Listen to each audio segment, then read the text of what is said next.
어떻게 버텨야 하는지로 끝까지 끌고 가겠습니다. 먼저 오늘 판을 그대로 펼쳐보겠습니다. 코스피는 전 거래일보다 304포인트, 4.46% 내린 6,516.27로 마감했습니다. 코스닥은 더 심했습니다. 5.33% 빠진 749.64, 코스피 200도 4.43% 하락한 1032.52로 끝났습니다. 지수만 아픈 게 아니었습니다. 시가총액 1, 2위인 삼성전자가 4.31% 내린 24만 4천원, SK하이닉스가 4.23% 내린 176만 4천원으로 마감하면서 지수 하락을 이 두 종목이 앞장서서 끌고 내려갔습니다. 장중에는 매도 사이드카가 잇따라 걸렸습니다. 사이드카가 뭐냐고요? 선물 시장이 급하게 한쪽으로 쏠릴 때 5분 동안 프로그램 매매 주문을 강제로 멈춰 세우는 안전장치입니다. 이게 하루에 여러 번 걸렸다는 건 그만큼 매도 압력이 순간적으로 몰렸다는 뜻입니다. 뉴스는 이걸 검은 월요일이라고 불렀고 숫자만 보면 과장이 아닙니다. 여기까지는 어느 채널에서나 보실 수 있는 그림입니다. 진짜 이상한 건 지금부터입니다. 이런 급락일에 우리가 습관적으로 떠올리는 장면이 있습니다. 외국인이 우르르 빠져나가고 그 매물에 지수가 무너지는 그림이죠. 그런데 오늘 실제 수급을 뜯어보면 정반대입니다. 오늘 코스피에서 개인은 3,491억 원을 순매수했고 외국인은 5,153억 원을 순매수했습니다. 두 주체 다 판 게 아니라 샀습니다. 그럼 이 하락은 누가 만든 걸까요?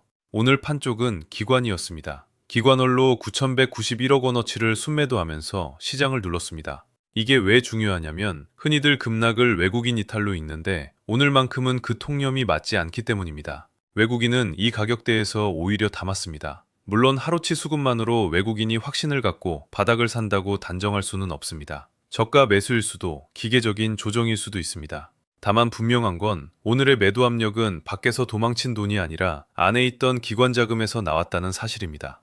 헤드라인이 그리는 그림과 실제 장부가 다르다는 것, 이 하나만 기억하고 넘어가겠습니다. 여기서 하나 더 짚을 게 있습니다. 오늘 이렇게 크게 흔들린 데는 사실 지수가 올라올 때부터 심어진 약점이 있었습니다. 지난달 코스피가 9천을 찍을 때 그 지수를 밀어올린 건 삼성전자와 SK하이닉스를 비롯한 소수의 반도체 대형주였습니다. 한 증권사 분석을 보면 그날 지수는 사상 최고를 경신했는데도 정작 오른 종목 수는 110개도 되지 않았습니다. 지수는 추포를 쐈지만 상당수 개인 투자자들은 내 종목은 왜 안 오르냐며 소외감을 느끼던 장이었다는 뜻입니다. 이렇게 몇 종목에 힘이 쏠린 시장은 그 종목들이 흔들리는 순간 지수 전체가 함께 크게 출렁일 수밖에 없습니다. 오늘의 낙폭이 유난히 컸던 데는 이 쏠림이라는 구조가 깔려 있었습니다. 방아쇠가 당겨지길 기다리던 시장이었던 셈입니다. 이제 그 방아쇠, 다들 아는 이야기부터 짧게 정리하겠습니다. 지난 금요일 중국 문샷 AI라는 회사가 키미 K3이라는 AI 모델을 내놨습니다. 이게 오픈웨이트 모델입니다. 오픈웨이트가 뭐냐고요? 회사가 모델의 핵심 설계값을 무료로 공개해서 누구나 가져다 쓸 수 있게 열어둔 겁니다. 그런데 이 무료 모델이 코딩 성능 평가에서 오픈AI와 엔트로픽 같은 미국 최상위 모델을 제쳤다는 결과가 나오면서 시장이 흔들렸습니다. 논리는 이렇습니다. 그동안 시장은 미국이 돈을 압도적으로 쏟아부어야 AI 우위를 지킨다는 가정 위에 서 있었는데 공짜 모델이 그 성능을 따라잡아 버리니 그 비싼 반도체와 인프라에 계속 그만큼 돈을 써야 하느냐는 의문이 붙은 겁니다. 이 충격은 우리 장이 열리기 전에 이미 바다 건너에서 먼저 나타났습니다. 미국 필라델피아 반도체 지수는 고점 대비 20% 넘게 빠지며 약세장에 들어섰고 일본 니케이는 4%, 대만 자취한 지수는 6.5% 급락했습니다. 문제는 우리나라가 지난 17일 재헌절로 휴장했다는 겁니다. 세계가 반도체를 던지던 그날 한국 시장은 문이 닫혀 있었고 그 매도세를 오늘 하루에 몰아서 받아낸 겁니다.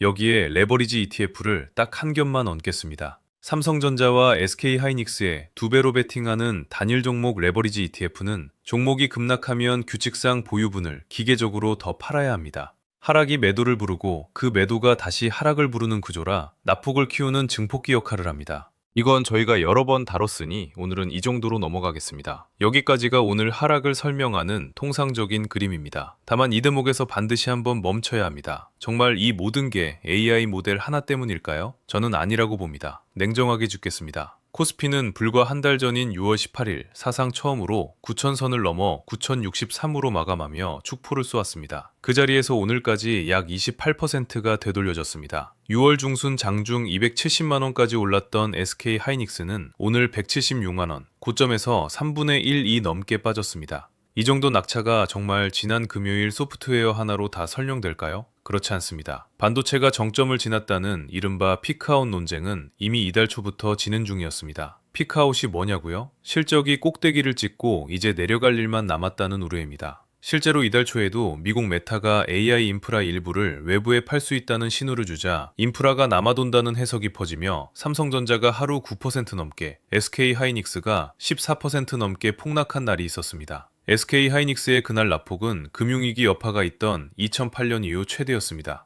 오늘이 처음이 아니었다는 뜻입니다. 한 달 만에 지수를 9천까지 밀어올린 게 단 두 종목이었다는 점, 그 쏠림이 이미 부담이었다는 점, 여기에 단기급 등의 피로감과 레버리지 자금까지 얹혀 있었다는 점, 시장은 이 눌린 용수철들을 한꺼번에 풀 명분을 찾고 있었고 키미 K3는 그 방아쇠를 당겨준 사건이었을 뿐입니다. 원인과 방아쇠는 다릅니다. 이런 장면, 사실 우리는 얼마 전에도 봤습니다. 1년 반 전인 작년 초, 중국 딥시크라는 회사가 저비용 AI 모델을 내놨을 때도 똑같았습니다. 미국의 AI 우위가 끝났다는 공포가 하루 만에 엔비디아 시가총액 수천억 달러를 날렸습니다. 그때도 세상은 반도체 시대가 저무는 것처럼 반응했습니다. 그 뒤로 어떻게 됐습니까? 반도체와 AI 관련주는 오히려 그 공포를 딛고 사상 최고치까지 올라왔고 코스피는 결국 9천을 찍었습니다. 이달 초 메타 사태 때도 마찬가지였습니다. 삼성전자와 SK 하이닉스가 두 자릿수로 무너졌지만 증권가는 오히려 목표 주가를 올리며 우려가 과도하다고 봤습니다. 한 증권사 연구원은 그 변동성을 두고 새로운 악재라기보다 같은 사실을 놓고 상반된 해석이 뒤섞이며 투자 심리가 흔들리는 과정에 가깝다고 짚었습니다. 그러면서 과거에도 주도주는 10%에서 20% 수준의 조정을 반복하며 실적을 근거로 다시 올라온 경우가 많았다고 덧붙였습니다. 저는 이 말을 여러분께 그대로 전하되 한 가지는 분명히 하겠습니다. 과거가 그랬다고 이번에도 반드시 그렇게 된다는 보장은 없습니다. 회복도 하루아침에 오지 않았습니다. 딥시크 때도 다시 올라오기까지 상당한 시간이 걸렸습니다. 다만 급락 앞에서 세상이 끝난 것처럼 반응하는 패턴 자체는 이번이 처음이 아니라는 것, 이건 기억해 두실 만합니다. 그럼 이번에 진짜 바뀐 게 뭘까요? 여기서 심리와 구조를 갈라서 봐야 합니다. 구조. 그러니까 이 시장을 떠받치던 실체는 아직 그대로입니다. AI 메모리 수요는 여전히 공급을 앞서 있고 대형 IT 기업들의 인프라 투자는 줄지 않았습니다. 실제로 삼성전자는 이미 이달 초에 2분기 영업이익 89조 4천억 원이라는 사상 최대 실적을 발표했습니다. 3분기 연속 최고 기록이고 그 유명한 엔비디아의 한 분기 영업이익마저 넘어선 숫자입니다. 지난해 같은 기간에 19배에 이릅니다. SK 하이닉스도 이달 말 발표를 앞두고 사상 최대 실적이 예상됩니다. 즉 구조가 무너졌다는 신호는 아직 숫자 어디에도 없습니다. 업계와 주요 투자은행들은 메모리 사이클의 진짜 고점은 최소 몇 년 뒤라고 보고 있습니다. 키미 K3가 던진 충격도 뜯어보면 AI 수요가 사라졌다는 게 아니라 더 싸게 만들 수 있게 됐다는 쪽입니다. 이건 성장 자체가 무너졌다는 신호와는 결이 다릅니다. 그래서 저는 오늘 데이터가 가리키는 방향을 이렇게 판정합니다. 오늘 무너진 건 구조가 아니라 심리다. 실체가 훼손된 게 아니라 같은 사실을 두고 해석이 공포 쪽으로 확 기운 겁니다. 다만 여기서 제가 절대 하지 않을 말이 있습니다. 그러니 걱정 말라. 다시 오른다. 이렇게 말하지 않습니다. 심리가 무너진 것뿐이라 해도 시장이 이렇게까지 반응하고 있다는 사실 자체는 무시할 수 없기 때문입니다. 가격은 결국 사람들의 심리가 만듭니다. 아무리 실적이 좋아도 공포가 지배하는 국면에서는 그 실적이 주가를 즉시 받쳐주지 않습니다. 실제로 오늘 같은 날 삼성전자가 이미 내놓은 사상 최대 실적조차 하락을 막지 못했습니다. 구조가 멀쩡하다는 건 시간이 지나 확인될 이야기이고 지금 당장 여러분의 계좌에 찍히는 파란 숫자는 심리가 만드는 현실입니다. 이 둘을 동시에 인정하는 것, 실체는 살아있지만 심리는 진짜로 무섭다는 것, 이게 오늘의 균형점입니다. 한 가지 더 짚고 넘어가겠습니다. 이번 충격은 한국만의 문제가 아니었습니다. 앞서 봤듯 일본 니케이도, 대만 자치안 지수도, 미국 반도체 지수도 같은 심리에 함께 흔들렸습니다. 이건 뒤집어 보면 우리 시장에만 있는 고유의 결함이 터진 게 아니라 전 세계가 같은 질문 앞에 선 것이라는 뜻이기도 합니다.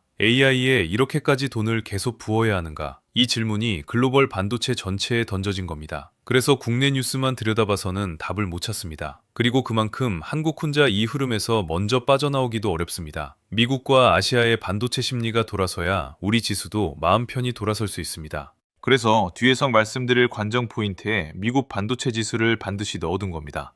남의 나라 지수가 아니라 지금은 우리 계좌의 방향을 가늠하는 나침반이니까요. 자, 그럼 이제 가장 중요한 이야기입니다. 그래서 지금 나는 어떻게 서 있어야 하는가? 그 전에 급락장에서 우리 마음속에 무슨 일이 벌어지는지부터 짚고 가겠습니다.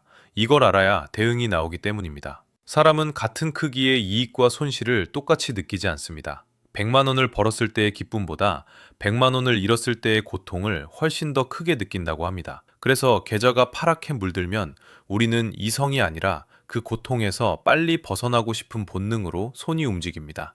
지금 다 팔아서 이 불안을 끝내고 싶다는 충동, 그게 급락장에서 가장 흔한 함정입니다. 반대편에는 또 다른 함정이 있습니다. 본전 심리입니다. 내가 산 가격까지만 오면 팔겠다는 마음에 묶여 계획도 없이 무작정 물타기를 하다가 감당 못할 크기로 물량을 키우는 겁니다. 던지는 것도 무작정 더 사는 것도 둘 다 감정이 시키는 대로 움직였다는 점에서는 똑같습니다.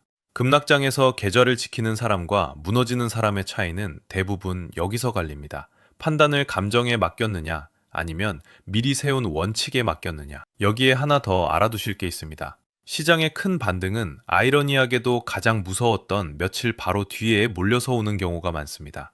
공포에 질려 시장을 완전히 떠나 있으면 정작 가장 강하게 튀어오르는 그 며칠을 통째로 놓치게 됩니다. 그래서 노련한 투자자들은 무섭다고 시장 밖으로 완전히 도망치기보다 크기를 줄이더라도 판 안에 발을 걸쳐둡니다. 물론 이건 구조가 살아있다는 판단이 전제될 때의 이야기입니다. 요점은 공포가 시키는 대로 전부를 던지는 순간 우리는 하락만 겪고 반등은 놓치는 가장 나쁜 조합에 스스로를 밀어넣게 된다는 겁니다. 그래서 솔직하게 말씀드리겠습니다. 코스피가 9천을 향해 달릴 때 그 축포 소리를 듣고 뒤늦게 올라타신 분이라면 지금 계좌가 많이 아프실 겁니다. 저 아래에서부터 오래 버텨오신 분들도 한 달 남짓 만에 불어났던 수익이 크게 깎여나가는 걸 보고 계실 겁니다. 이 마음 저는 가볍게 넘기고 싶지 않습니다. 그리고 이런 말 자주 듣습니다. 올라갈 때 사서 내려올 때 팔았으면 되지 않느냐. 맞습니다. 그게 되면 최고죠. 그런데 고점을 정확히 짚어 팔고 바닥을 정확히 짚어 다시 사는 걸 매번 마치는 사람, 그건 사실상 신의 영역입니다. 한두 번은 운으로 맞힐 수 있어도 그걸 평생 반복해서 마치는 투자자는 세상에 거의 없습니다. 그러니 스스로를 탓하지 마십시오.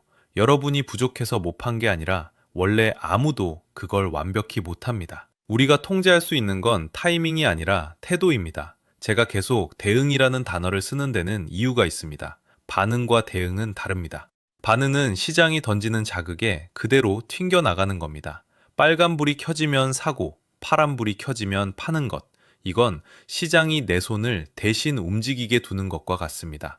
반면 대응은 내가 미리 정해둔 원칙에 따라 지금 이런 상황이니 나는 이렇게 한다고 스스로 결정하는 겁니다. 오늘처럼 시장이 크게 흔드는 날은 내가 반응하는 사람인지 대응하는 사람인지가 적나라하게 드러나는 날입니다. 그리고 자산을 오래 지켜온 분들은 예외 없이 후자였습니다. 시장이 아무리 소리쳐도 자기 계획표를 먼저 펴보는 사람들이었습니다. 그리고 이 채널을 보시는 많은 분들은 이제 막 시작하는 청년이 아니라 평생 일궈오신 자산을 지켜야 하는 위치에 계실 겁니다. 그래서 한 가지는 짚고 가야 합니다. 은퇴가 가까울수록 잃은 걸 회복할 시간과 여력이 젊은 투자자와는 다릅니다.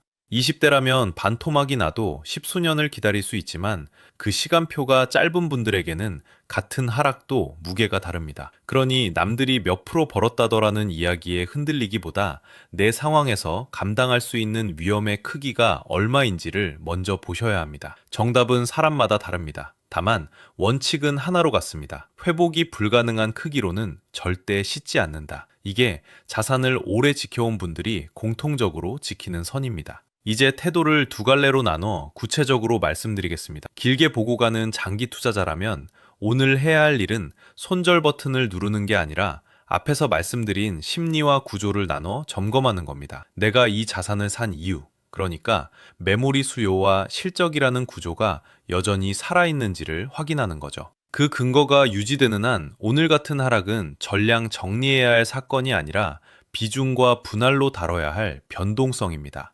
다만 냉정하게 확인하셔야 할 게 있습니다. 내 계좌가 2배짜리 레버리지나 한두 종목에 과하게 쏠려 있진 않은지. 이런 국면에서 계좌를 무너뜨리는 건 하락 그 자체보다 감당 못할 크기의 베팅입니다. 지수가 30% 빠져도 버틸 수 있는 비중인지 아니면 10%만 빠져도 밤에 잠을 못 자는 비중인지. 후자라면 그건 하락이 문제가 아니라 처음부터 내 그릇보다 크게 실은 게 문제입니다.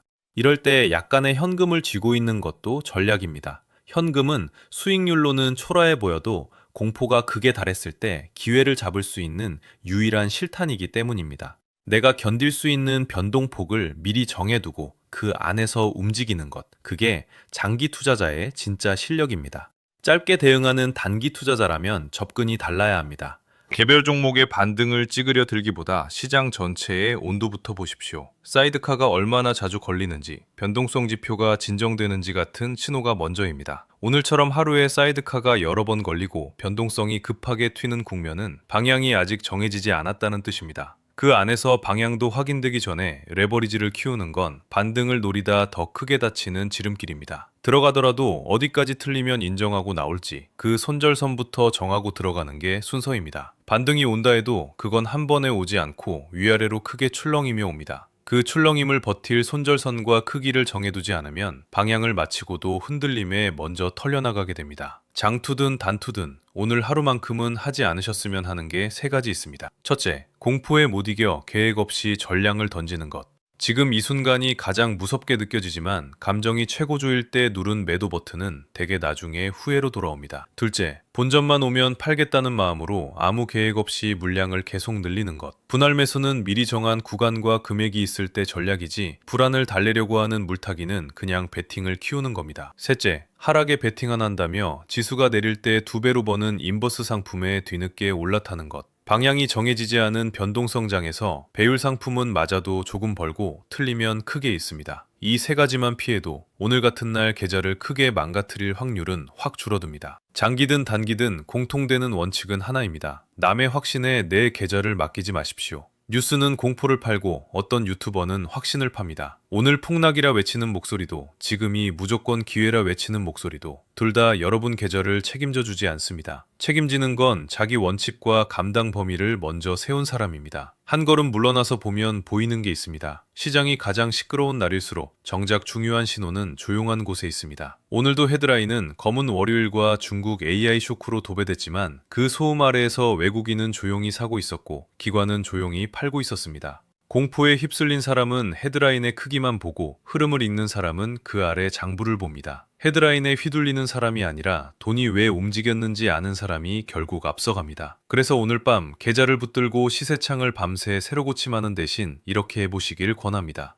우선 화면을 잠깐 끄십시오. 하루 종일 파란 숫자를 들여다본 눈으로는 좋은 판단이 나오지 않습니다. 그 다음 종이 한 장을 꺼내 내 계좌를 적어보십시오. 지금 내 비중이 감당 가능한 크기인지, 레버리지나 한 종목에 지나치게 쏠려 있진 않은지, 마지막으로 다음 주 실적이라는 확인 지점을 달력에 표시해 두십시오. 오늘의 감정으로 내일을 결정하지 말고 며칠 뒤 나올 사실을 보고 판단하겠다고 스스로에게 시간을 주는 겁니다. 이 세 가지는 돈이 들지 않지만 감정 매매로 잃을 수 있는 돈을 막아줍니다. 정리하겠습니다. 오늘 코스피는 4.46% 빠졌고 방아쇠는 중국 AI 모델이 맞지만 진짜 배경은 한 달 새 28% 오른 지수의 과열과 쏠림 그리고 심리의 급격한 반전이었습니다. 여기서 길은 두 갈래입니다. 오늘 확인된 것처럼 외국인 순매수가 이어지고 삼성이 보여준 사상 최대 실적에 이어 SK 하이닉스 실적까지 구조가 살아있음을 숫자로 확인시켜준다면 이번 하락은 과열을 시키는 조정으로 정리될 명분이 생깁니다.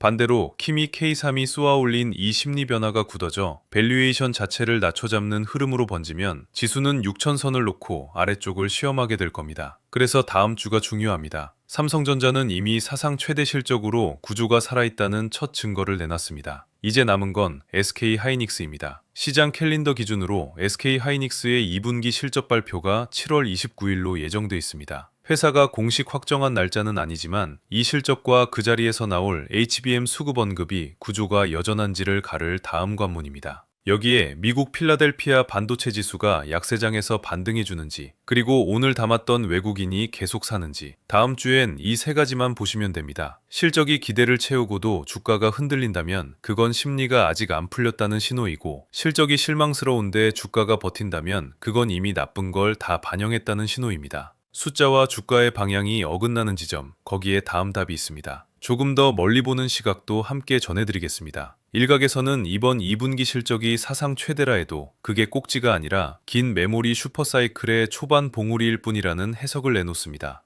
이 시각이 맞다면 지금의 조정은 더 긴 상승을 위한 숨고르기가 됩니다. 반대로 AI 투자 자체가 과했다는 쪽이 맞다면 이번이 그 긴 사이클의 정점 부근일 수도 있습니다. 어느 쪽이 맞는지는 오늘 단정할 수 없고 그래서 저는 예언하지 않겠습니다. 대신 앞서 말씀드린 확인 지점들을 하나씩 짚어가며 시장이 어느 길로 발을 내딛는지 여러분과 함께 지켜보겠습니다. 흔들리는 건 어쩔 수 없어도 왜 흔들리는지 알고 흔들리는 것과 모르고 휩쓸리는 것은 완전히 다르니까요. 더리치 시청자 여러분, 오늘 시장은 시끄러웠지만 정작 중요한 건 소음이 아니라 그 아래에서 돈이 어느 쪽으로 움직였는가였습니다. 숫자는 거짓말을 하지 않습니다. 오늘도 그랬습니다. 검은 월요일이라는 한 문장 뒤에서 외국인은 사고, 기관은 팔았고, 구조는 버텼지만 심리는 무너졌습니다.